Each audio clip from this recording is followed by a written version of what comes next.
Hi everyone, welcome to today's tutorial, and in this video I will be showing you how you can create this kind of a blend typography, and it's super easy to do, and you can go ahead and also play around with different types of colors, strokes, etc. Right, so let's dive right in.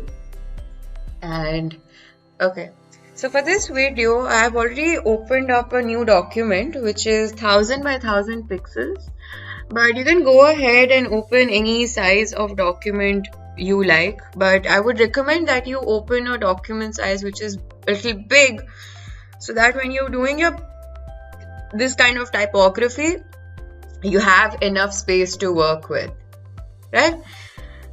Okay, so I've already given a name to my document as well, called blend typography.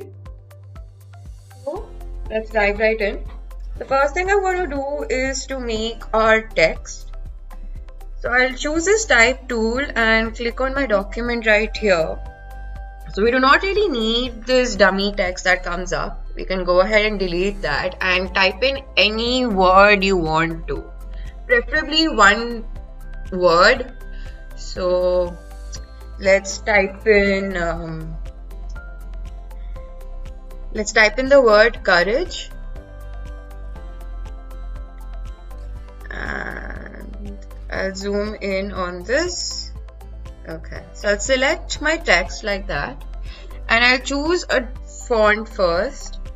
So I'll be using this Arial font, but feel free to choose any type of font style you like, and we can go ahead and also change the font style. So it's regular, let's just let it be regular for now, and I'll scale the font size from 12 to 120 points like that. Okay, so once that's done, I'll right click on my text and click on create outlines, and I will make sure that my stroke is black, and I do not need the fill as of now, and I'll increase the stroke weight as well. So by default it's 1, so I'll make it 2 like that. Okay, so I'll select my text again, and this time go to object, come down here to this envelope distort option and click on make with mesh. So depending on how big your word is, you want to make the grid accordingly, right? So if it's something small, you can reduce the number of rows and columns, but if it's something much more bigger and you think you need more anchor points or more grids, like more rows and columns to work with, that's completely your call. So I'll stick to this one. No, I'll bring it down to 3 by 3 actually, like that, because like my text is not that big. So I'll choose my direct selection tool and select my anchor points like that, and just play around with these anchor points, bring it in any direction you want to. It's like, doesn't have to be perfect, you can do it however you wanted it to be, probably like that, and just bring these two ones on the other side, probably this one. So you can just play around however you want. Use the shift plus arrow key to get the desired shape of your choice, and like that. Okay, so this looks pretty cool to me. Okay, so once that's done, I'll select this again, go to object and click on expand. Yep, the object and fill options have been selected as well, and click on OK. So I'll just bring this up, and what I want to do is I'm going to make 2 more copies of our word. To do that, we'll be clicking on Alt and then just dragging, oops, yeah, click on Alt and then just drag your word down like that, and one more time to make 2 additional copies. Okay, so we'll select all of them again, go to Object, Blend, and click on Make. So you see these additional words come in and fill up the spaces. So you can go ahead and add more to this. So while my all my text is still selected, we go back to Blend and go over here to this Blend options right here. And the spacing, I need specified steps, and you can add as many as you want. So I'll be choosing 12. Okay, and that's it. Okay, so I know it looks a little crazy and you cannot make out what's actually written, but that's fine. You will see in a moment. So what we're going to do now is to give it a more proper shape, like this type of a spine shape right here, we'll be using the pen tool, making sure that there is no fill as of now. We just need the stroke and make a line or like a curved shape like that. Okay, so this shape will determine about how you want, or like what flow you want your text to go in, right? So I want my text to go in this path, something like this, right? So I'll select both of them, go back to Object, Blend, and replace spine, and go back to Object again, Blend, and reverse spine like that.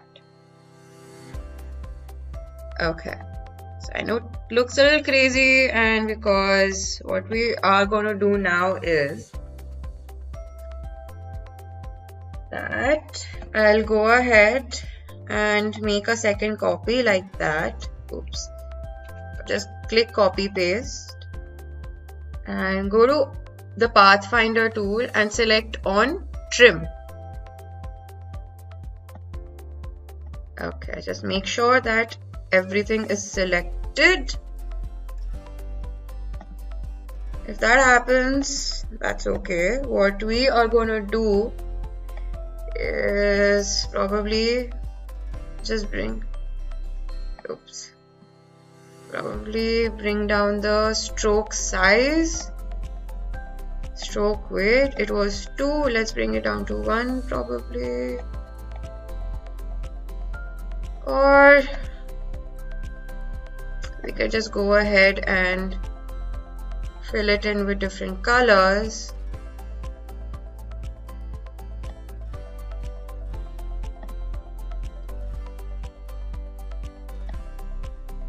Like that. So now you can see what I've been trying to create, like that. So we can just go ahead and select these and probably also change the fill from red to yellow like that.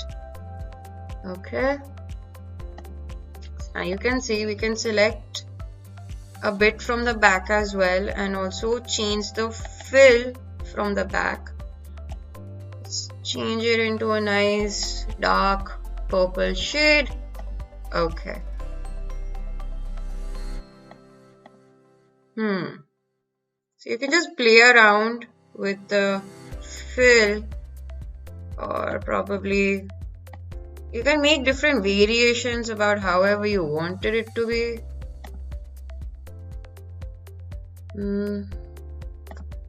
Red color, like that.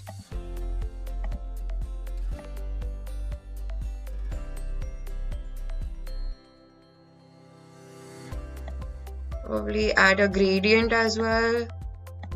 Let's just add a gradient.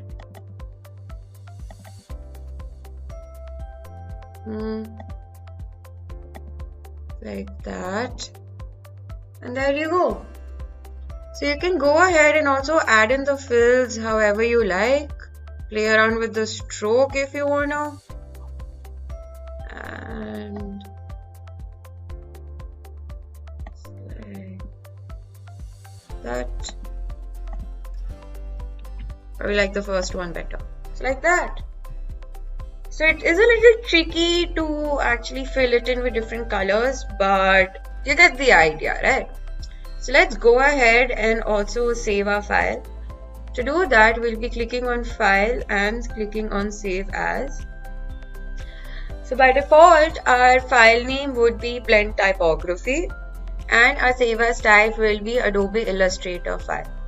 I highly recommend that we save a file in this format so that if I want to make any changes, I can easily access my AI file and click on Save.